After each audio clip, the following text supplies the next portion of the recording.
শ্বেতা লাইভে এমন সব সত্য তুলে ধরলেন যা গোটা বাংলাকে হিলিয়ে দিয়েছে। গতকাল ফেসবুকে লাইভে এসে শ্বেতা এমন একটা ভয়ঙ্কর ভিডিও সবার সামনে প্রকাশ করেছেন রাহুলের মৃত্যু নিয়ে। ভিডিওটা দেখার পর সবার পায়ের তলা থেকে জমিন সরে গেছে।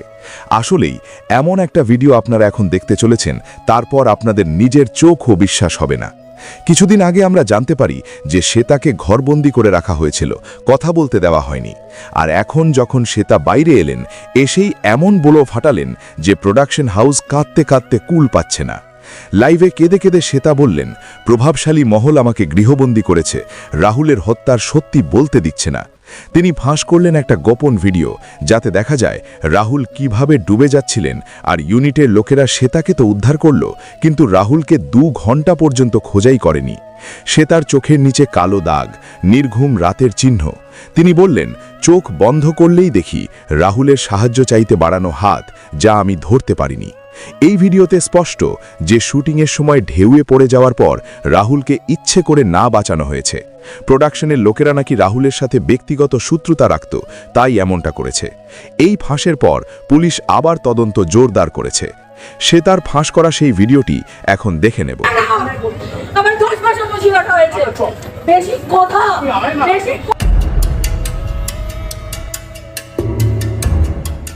নিস্তব্ধ দুপুর, শান্ত সমুদ্র, কিন্তু সেই শান্তির আড়ালেই লুকিয়েছিল এক ভয়াবহ মৃত্যু শীতল ষড়যন্ত্র। ওপার বাংলার আকাশ থেকে এক উজ্জ্বল নক্ষত্রের পতন হয়েছে, কিন্তু সেই পতন কি নিছকই দুর্ঘটনা, নাকি এর পেছনে রয়েছে কোনো ক্ষমতাধর মাস্টার মাইন্ডের সুনিপুণ ছক? দর্শক, কিংবদন্তি অভিনেতা রাহুল অরুণোদয় বন্দ্যোপাধ্যায় আর আমাদের মাঝে নেই, কিন্তু তার মৃত্যু নিয়ে যে ধোঁয়াশা তৈরি হয়েছে তা আজ গোটা দেশকে স্তব্ধ করে দিয়েছে। কেউ বলছেন নিজের ভুলেই নোনা জলে তলিয়ে গেছেন প্রিয় অভিনেতা, আবার কারো দাবি রাহুল মরেনি, তাকে ঠান্ডা মাথায় খুন করা হয়েছে।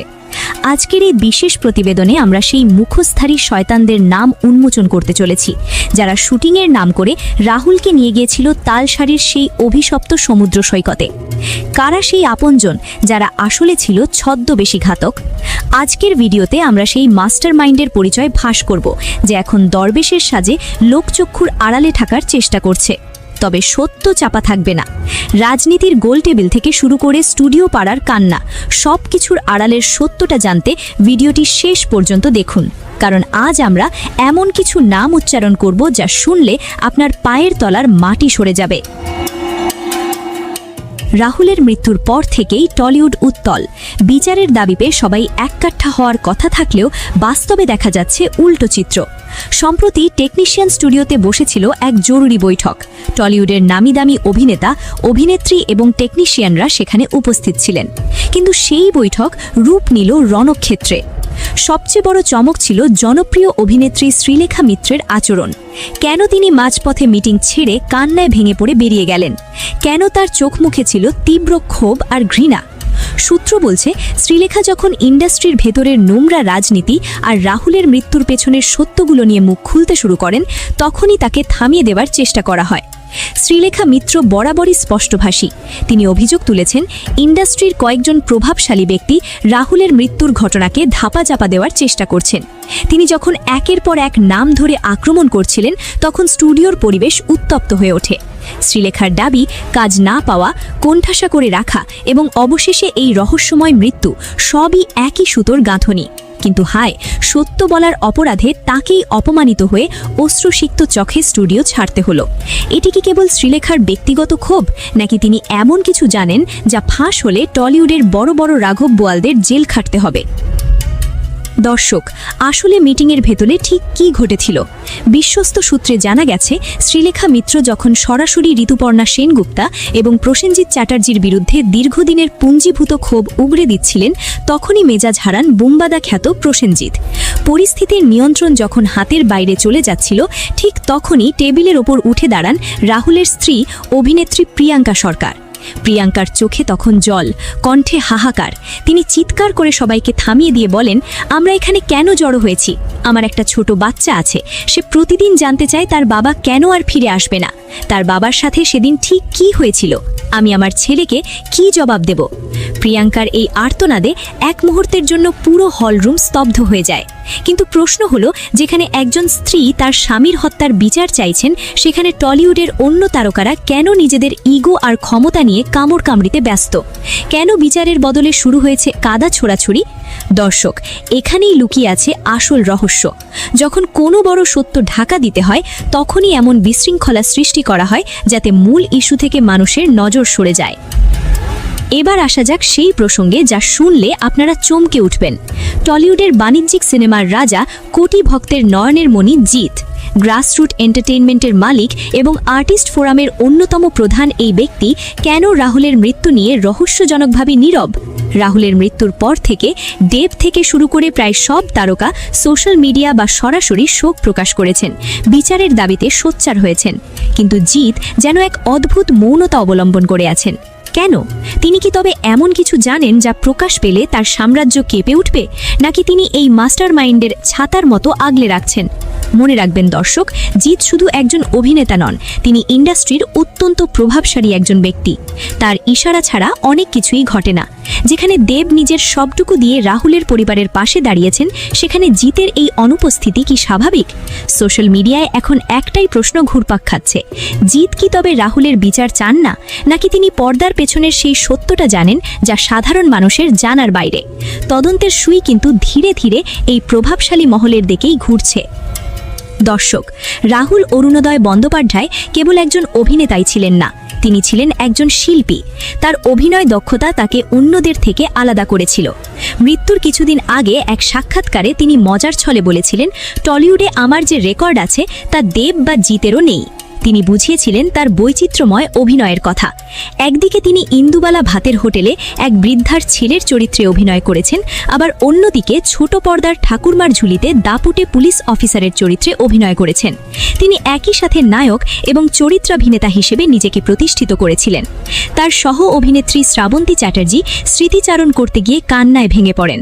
তিনি জানান রাহুলের সাথে তার কত পরিকল্পনা ছিল, কত নতুন কাজ করার কথা ছিল, কিন্তু সেই প্রাণবন্ত মানুষটি হুট করে তালসারির সৈকতে হারিয়ে গেলেন। এটা কি মেনে নেওয়া যায়? রাহুল কি জানতেন যে তার এই প্রতিভাই তার জন্য কাল হয়ে দাঁড়াবে?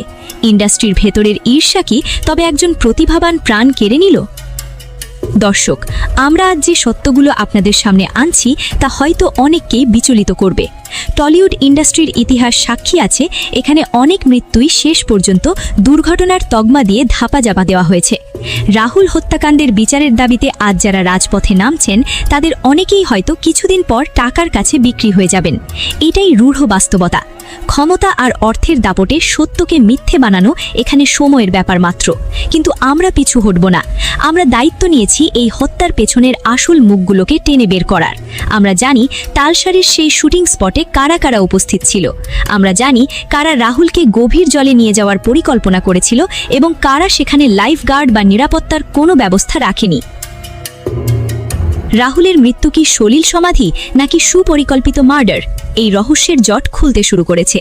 আমাদের হাতে এমন কিছু চাঞ্চল্যকর তথ্য এবং ভিডিও ফুটেজ এসেছে যা প্রমাণ করে যে রাহুলের মৃত্যু কোনো সাধারণ দুর্ঘটনা ছিল না। আগামীকাল সন্ধ্যা 7টায় আমরা সেই চূড়ান্ত ভিডিওটি নিয়ে আসছি। সেখানে আমরা নাম ধরে ধরে পরিচয় করিয়ে দেব সেই মুখোশধারী হায়নাদের সাথে যারা রাহুলের মৃত্যুর সময় সেখানে অট্টহাসি হাসছিল। আমরা কথা বলবো সেই সব টেকনিশিয়ানদের নিয়ে যারা প্রত্যক্ষভাবে এই ষড়যন্ত্রে লিপ্ত ছিল। এটুকু শুটিং হয়েছে দুপুর 3টে অবধি, তার মধ্যে আমাদের সমুদ্রে নামার কোনো দৃশ্য ছিল না। সেটা যেহেতু আমার খুব পরিচিত নয়, এই সিরিয়ালটা করতেই ওর সঙ্গে আলাপ, অনেক জুনিয়র আমার থেকে, ওর ফোন নম্বরও নিয়ে আমার কাছে এখানে এসে কলিগ হিসেবে ওর সঙ্গে আলাপ হয়েছিল। তো সেই জন্য তারপরে আমি আর ওর সাথে কোনো যোগাযোগ করে উঠতে পারি না। যোগাযোগ করে কি বা বলবো, নিশ্চয়ই আরো ভয়ানক শকের মধ্যে রয়েছে, যেহেতু ওই সময় ওই মুহূর্তেও ছিল ওর সাথে বলে শোনা যাচ্ছে। ফলে আমাদের শখটাই এত বেশি, ওর শখ কত বেশি হবে আমার কোনো ধারণা নেই। আর আমি প্রেস মিডিয়াকে একটা অনুরোধ করবো, আপনারা সেটার পেছনে যাবেন না এভাবে। ওকে কিছুটা সময় দিন, বাচ্চা, আমি ওকে কিছুটা সময় দিন। ও নিশ্চয়ই বলবে, ভবিষ্যতে বলবে, তদন্তের স্বার্থে ওকে বলতেই হবে। আপাতত ওকে চাপ না দেওয়াই ভালো। আর আমার সঙ্গে ব্যক্তিগত যেহেতু কোনো সম্পর্ক বা যোগাযোগ নেই, কোথায় থাকে বা ওর ফোন নম্বর কিছুই আমি জানি না, তাই আমার আর যোগাযোগ করার কোনো কারণ হয়ে ওঠে। তোমাকে এবং ভাস্করকে ছাড়া আর কাউকে পাওয়া গেল না, জানি না, হয়তো সকলেই শ্যাটার্ড হয়েছিল সেই সময়। ওই রকম একটা ভয়ানক ঘটনা তুমি নিজের জীবন দিয়েই পাবো না। তুমি দুপুরবেলা 3টের সময় যার সঙ্গে শর্ট দিলে, তুমি যদি সন্ধ্যেবেলা জানতে পারো সে আর নেই এই পৃথিবীতে, তারপরে মানসিক অবস্থা কোন পর্যায়ে যেতে পারে মানুষের, হয়তো সেই জায়গা থেকেই তারা এরকম ছিল। আমিও তো কথা বলিনি বলো, আমি তো 7 দিন কোনো কথা বলিনি, কিন্তু আমার যে পদক্ষেপ নেওয়ার আমি তো নিয়ে নিয়েছিলাম। হয়তো আমি আরো 1 মাস কি 2 মাস কথা বলতাম না, তোমরা কেউ জানতেই পারতে না আমি এরকম একটা পদক্ষেপ নিয়েছি, যদি না বুম্বাদা আমাকে সচেতন করতেন এবং বলতেন যে দর্শককে জানানোর একটা দায়ভার আমার আছে। ফলে বাকিদের আমি ওইভাবে তো দোষারোপ করতে পারছি না ভাই, কারণ তাদের প্রত্যেকের মানসিক অবস্থা খুব খারাপ। কেউ রাহুলের শত্রু ছিল না, সবাই রাহুলের বন্ধু ছিল, প্রত্যেককে রাহুলকে ভালোবাসতো। ফলে সকলের অবস্থা খুব, মানসিক অবস্থা খুব বিপর্যস্ত। আমার হয়তো খানিকটা বেশি, কারণ আমি ওর সঙ্গে ওই যে বললাম 2 মাস একদম গায়ে গায়ে থাকতাম, একসাথে সারাদিন কাটাতাম, সেই জন্য আমার অবস্থা অন্যদের তুলনায় একটু বেশি খারাপ হয়। অমরিশদা, সেই জায়গাটায় তো তোমরা গিয়েছিলে যেটা বলা হচ্ছে বিপজ্জনক জায়গায় ছিল, আশেপাশে টুরিস্ট বা মিডিয়া, সেটা কতটা দেখে? টুরিস্ট আমরা অনেক দেখেছি, অনেক বোট দেখেছি না। আমরা সমুদ্র থেকে অনেকটা দূরে শুটিং করছিলাম, ওখানে যে সুবর্ণরেখার খাড়িটা সেইখানটা শুটিং করছিলাম। আমরা যা শুটিং করেছি সেটা সমুদ্র থেকে অনেকটা দূরে ছিল। হ্যাঁ, টুরিস্ট ছিল, অনেক টুরিস্টকে আমরা দেখেছি, ওখানে লোকালিটির অনেক মানুষজনকে আমরা দেখেছি, কিন্তু সিকিউরিটি ছিল কিনা, পুলিশ পারমিশন, এগুলো তো আমরা শুটিং এ গিয়ে কেউ জিজ্ঞেস করি না সাধারণত। কেনই বা জিজ্ঞেস করবো? এটা তো আমাদের জিজ্ঞেস করার কথা নয় না। বা আমাকে ব্যক্তিগতভাবে কোনো বিপজ্জনক শর্ট দিতে হয়নি বলেও হয়তো আমি খোঁজ নিইনি। এবারে যে ঘটনা ঘটে গেল, তারপরে বোধহয় আমাদের এবার প্রত্যেকটা শুটিং এ গিয়েই খোঁজ নিতে হবে পারমিশন আছে কিনা, সিকিউরিটি মেজার্স আছে কিনা। এই সমস্তটার জন্যই আজকে এই আমাদের এই কর্মবিরতি ডাকা হয়েছে, এসওপিটা তৈরি হবে, তাতে করে আমরা সচেতন হব, আমরা শিওর হব যে আমরা যেখানেই শুটিং করতে যাই না কেন আমাদের একটা সুরক্ষা বন্দোবস্ত করা আছে। অমরিশ, সহজ কথা, ওর যে এত জনপ্রিয় পডকাস্ট, সেখানে তুমিও গেস্ট ছিলে, এবং এইটা তোমার কোনো কিছু স্মৃতি যেটা রাহুলের সঙ্গে জুড়ে সবসময় থাকবে এবং তুমি কোনোদিনই? অনেক স্মৃতি, একটা স্মৃতি কি করে বলি বলো তো, হাজার হাজার লক্ষ লক্ষ স্মৃতি। 2 মাস একটা লোকের সঙ্গে সারাটা দিন বসে, আমাদের মেগা সিরিয়াল তো সারাদিন ধরে শুটিং হয় জানোই, আর ও খুব সিনসিয়ার ছিল, খুব সময় আসতো, সময় মানে কোনো বিরক্তি ছিল না, যতক্ষণই শুটিং হয়। আমরা বরং কখনো কখনো লেট করে আসতাম, ও একদম সময় আসতো। ওর সঙ্গে বহু স্মৃতি জড়িয়ে রয়েছে। এই যে বললাম, আমাকে বই দিত, নানান রকম বই উপহার দিত। আমার 13 মার্চ জন্মদিন ছিল, সেদিন আমার জন্য একটা পারফিউম নিয়ে এসেছিল। ওর এক বন্ধু একরকম আতরের পারফিউম তৈরি করে, বল দেওয়া, সেইটা আমাকে গিফট করলো। যখন তখন বই নিয়ে আসছে, গিফট করছে, আমরা একসাথে খাওয়া দাওয়া করছি। আমি একটুখানি আজকাল স্বাস্থ্যকর খাওয়া দাওয়া খাই, সেটা নিয়ে হাসাহাসি করতো, নিজে বিরিয়ানি আনিয়ে খেত। এরকম নানান রকম স্মৃতি ছড়িয়ে আছে, আলাদা করে কোনো স্মৃতি এই মুহূর্তে বলা মুশকিল। এই যে আজকে মনে হচ্ছে তোমাদের যে সেফটি মেজার্সটা আমাদের খোঁজ নেওয়া উচিত, এটা তো আসলে তোমাদের কাজ না, যারা বাইরের মানে যারা প্রোডাকশন ম্যানেজার বা যারা এই সংক্রান্ত দায়িত্বে আছে তাদেরই কাজ। হ্যাঁ, অবশ্যই। কিন্তু সেটা কি টলিউডে এ পর্যন্ত হয়ে এসেছে যে বড় প্রোডাকশন হাউসও? হয়নি। তোমরা তো অনেক জায়গা থেকে অনেক না এসওপি ছিল না, তাই সেই জন্য তো আজকে করতে হচ্ছে এসওপি। আমরা তো দেখেছি শুটিং করে কারোর হাত কেটে গেলে অডিকোলন দেওয়া হতো, মানে একটা ডেটল বা স্যাভলনেরও বন্দোবস্ত থাকতো না। আমাদের অনেক আগেই হয়তো প্রতিবাদ করা উচিত ছিল, এটা নিয়ে সরব হওয়া উচিত ছিল, হয়নি আমরা, সেটা আমাদের দোষ। আমরা যদি সরব হতে পারতাম আজকে রাহুলের এই ঘটনাটা ঘটতো না, ডেফিনেটলি ঘটতো না। এই বলছি তো, এটা আমাদের সকলের অন্যায়। আজকে রাহুল যে চলে গেল, এর জন্য আমরা সকলেই কম বেশি দায়ী। আমরা কেন মেনে নিয়েছিলাম এই অব্যবস্থাগুলো? তবে ওই আর কি, আমি বারবারই যেটা বলছি যে রাহুল নিজে একদম পজিটিভ মানুষ ছিল, তো ও চলে গিয়েও একটা পজিটিভ বার্তা দিয়ে গেল যে এই যে এসওপিটা যতদিন আমাদের ইন্ডাস্ট্রি থাকবে, এক্সিস্ট করবে, আমার ধারণা এই এসওপিটাও থাকবে। আর এই এসওপিটার মধ্যে দিয়ে অলিখিত ভাবে রাহুল কিন্তু আমাদের সকলের মধ্যে থেকে গেল। আচ্ছা অমরিশদা, একটা প্রশ্ন, সেটা হচ্ছে কি কোনো অভিনেতা কি নিজে বলতে পারে যে আমি এই যে শটটা মানে ড্রোন শটটা নিজে দেবো, এটা ধরো চিত্রনাট্যে নেই কিন্তু আমি ড্রোন শটটা দেবো নিজে, এটা কি কেউ বলতে পারে? মানে দেখো, যেহেতু ওই মুহূর্তের ঘটনাটা এখন বিচারাধীন, তদন্ত চলছে, তাই ওই মুহূর্তে ও কি বলেছিল, কেন বলেছিল, কাকে বলেছিল, আদৌ বলেছিল কিনা, এই বিষয়ে কোনো মন্তব্য করাটা নির্বুদ্ধিতার কাজ হবে, তাতে তদন্তে বিঘ্ন ঘটতে পারে বলে আমার মনে হয়। কোনো মৃত মানুষের মুখে কথা বসানো, এটা তো মর্মান্তিক। যদি কেউ মৃত মানুষের মুখে কথা বসিয়ে থাকে, সে ঘোরতর অন্যায় করেছে। আমরা জানি না কেউ বসিয়েছে কিনা, সেটা তদন্তে আমরা জানতে পারবো। যদি বসিয়ে থাকে, তিনি বা তারা অত্যন্ত বড় অন্যায় করেছে। তুমি যেমনটা কালকে বলেছিলে যে বলো। কেউ একজন অভিনেতা বলেছেন যে মানে ম্যাজিক মোমেন্টে কাজ করলে নাকি অনেক সুবিধা ফেসিলিটি পাওয়া যায়, বর্ষিয়ান অভিনেত্রীরা ওইগুলো কাজ করে, তো সেই ক্ষেত্রে তুমি কি বলবে? যে বর্ষিয়ান অভিনেত্রীরা বলতে পারবেন যারা কাজ করেন তারা কি সুবিধা পান। আমার কোনো অসুবিধা হয়নি, আমি তো 10 বছর ওনাদের সাথে কাজ করছি, আমার কোনো অসুবিধা হয়নি, এতটুকু আমি বলতে পারি। আমি বর্ষিয়ান কিনা আমি জানি না, তবে আমার কোনো অসুবিধা হয়নি ওনাদের সাথে কাজ করতে। হ্যাঁ, বর্ষিয়ানদের সুবিধা না অসুবিধা হয় সেটা তারাই বলতে পারবেন, তাদের কি হয় না হয় এটা তো আমার পক্ষে বলা মুশকিল। অমরিতা, যেমনটা জানা যাচ্ছে ওই দিনে ওই বিষয়টা ঘটার আগে তোমার প্যাক আপ হয়ে যায়। একটু যদি বলো ওই সময়টা কি ঘটেছিল, কি আমরা সকালবেলা 11:30-12টা থেকে শুটিং করতে যাই মোহনার ধারে। আমাদের যা শুটিং ছিল সবটাই বালিয়াড়িতে ছিল। রাহুলের সঙ্গে শর্ট দিই, আমাদের 3টের সময় আমাদের প্যাক আপ হয়ে যায়। সিনিয়র বেশ আমি, ভাস্কর ব্যানার্জি, আমাদের কয়েকজনের প্যাক আপ হয়ে যায়। থেকে যায় শুধু রাহুলের নায়িকা এবং আরেকটি যে ছেলে সিদ্ধার্থ সম্ভবত ওর নাম, যে কিনা সেকেন্ড লিড ছিল। ওদের 3জনের সিন থাকে।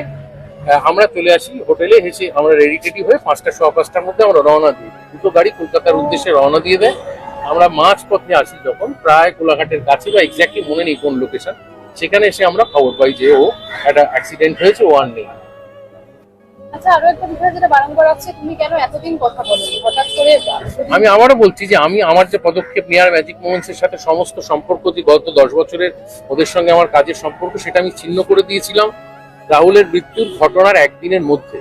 রোববার দিন ঘটেছে, তো আমি মঙ্গলবার দিনে ওদের ফোন করে জানিয়ে দিই যে আমার পক্ষে আর আপনাদের সাথে কাজ করা সম্ভব হবে না। কিন্তু সেইটা আমার জানানো হয়নি সোশ্যাল মিডিয়া, কারণ আমি সোশ্যাল মিডিয়ায় এটা লেখার বা প্রচার করার মতো মানসিক অবস্থায় ছিলাম না। আমি ফেসবুকই খুলছিলাম না, বারবার ওর ছবি দেখাচ্ছিল, তো যে জন্য আমি ওর শেষ যাত্রাটাও যেতে পারিনি। কিন্তু তারপরে আমি জানতে পারলাম যে আমার যারা দর্শক, তাদের নাকি সমস্যা হচ্ছে। তারা জানতে চাইছে যে আমি কেন নিশ্চুপ রয়েছি, আমি কেন কোনো পদক্ষেপ নিচ্ছি না, আমি কেন শেষ যাত্রায় যাচ্ছি না। আমাকে বুম্বাদাও জানালেন রোববার রাতে যে এবার তোর বলা উচিত যে তুই এই পদক্ষেপটা নিয়েছিস, দর্শককে জানানো উচিত।